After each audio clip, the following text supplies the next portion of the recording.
way back 2011, isa lang po akong ahente. Ahente na? Dental agent po ako ng isang eskwelahan ng dentistry. Okay. Doon po yung struggle ko na, kasi minsan tinatanong ko yung sarili ko hanggang dito na lang ba tayo?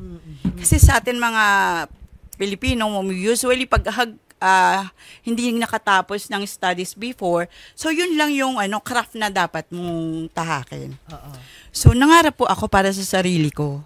Kaya dumating po yung point na talagang nag-ipon ako para mag-put up ng isang dental laboratory at first. Yun. Dental laboratory. When you say dental laboratory, ano yung ganap doon? Yung gawaan ng mga dental prosthetic, lahat po ng dentist, doon po sila nagpapagawa. At first, yun po yung plan ko kasi yun po yung kaya ng budget, which is, nag-start ako ng capital ko is 5,000 pesos. Yes po. Okay. Puro low-tech po lahat ng gamit ko, low speed.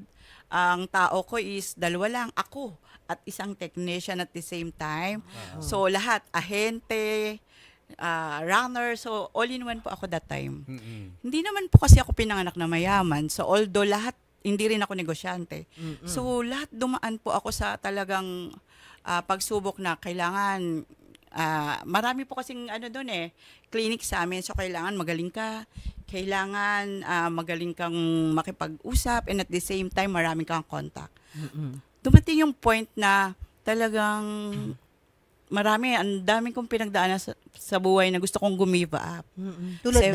Tulad ng sa negosyo po kasi, pag wala kang pasyente ng isang araw, 2 araw, so lugi ka na po noon. So 1 month, 3 months, ganun po yung struggle ko.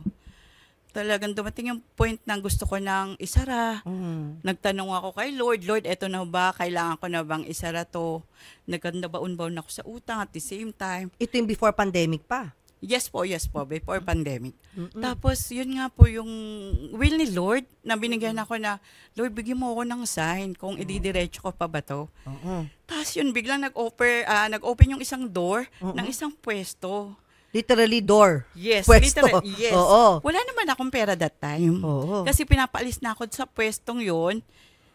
Kasi nga, dahil hindi kumikita, so hindi na babayaran na maayos. Magsasara na siya. So may isang pwesto na bumukas. Sabi ko, wala akong hawak na pera. Makukuha ko ba to? Dami kong hiniraman ng kaibigan, kamag-anak. Pero walang tumulong sa atin. Isang tao, siguro, isang LGBTQ plus ang lumapit sa akin. Nagtiwala na magpapagawa siya. Yun yung start-up capital ko.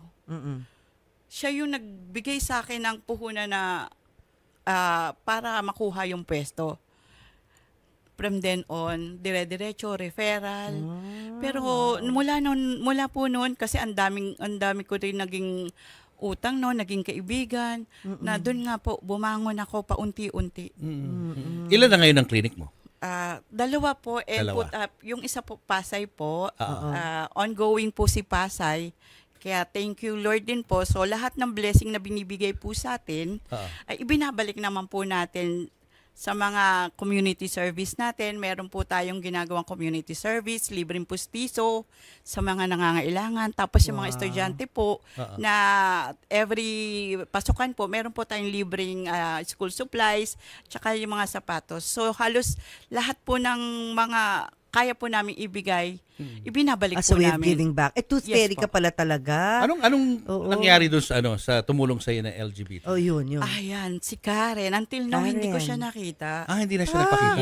Yes. Why? Yes. Mukhang siya yata yung tooth fairy talaga, no? Yes. Dahil hindi mo na siya nakita no? Nagpagawa siya noon. Yun yung naging unang puhunan ko, yung unang paggawa niya sa akin na ate, kailangan veneers yung ganito. Sabi ko, chance ko na to. Kasi may nagtiwala sa akin LGBTQ+. Kasi si LGBTQ, kailangan pag maganda ang gawa mo, through referral. The power of referrals. Doon po dumami yung mga pasyente po namin through referrals until now.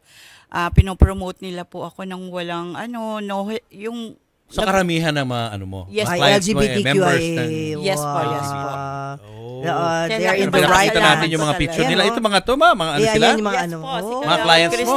Yes po. Wow, gaganda. Si Si Nay Ayan. Matmat. Oo. Yan po yung sa Quiapo branch ko. Ayan. Ethel, lapit ka lang sa, Oo. yan, sa Ay, mic. ayan. Yan po yung sa mga Quiapo branch ko po yun. Oo. Kasi before nga po, nasa main branch ako, maliit lang yung pwesto ko. May makikita kang client na, syempre yung mayayaman, hindi papasok sa eskinita yun. Oo. So sabi ko sa sarili ko one day, mangangarap ako. Oo. Hindi para sa sarili ko.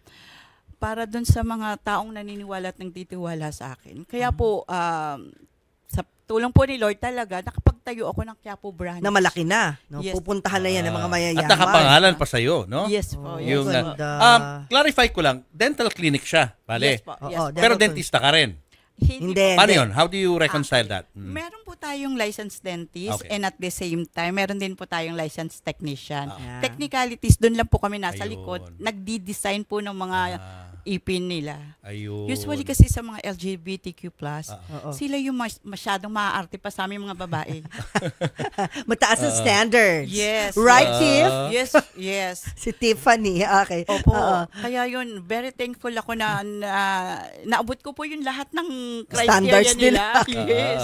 Yun yung pasasalamat ko na until now po talaga na patuloy pa rin po sila naniniwala at At pumupunta maganda po sa- dahil nakuha mo yung market na Yes yun. po, yes Yun po, yung yes nag-specialize ka sa So market madami na yun. Anong special Oo. promo mo sa kanila? Ngayong, may ganun ba? Ngayong Ay, Pride yes. Month. Yes, meron ba? Pride Month. Yes, meron Oo po. nga.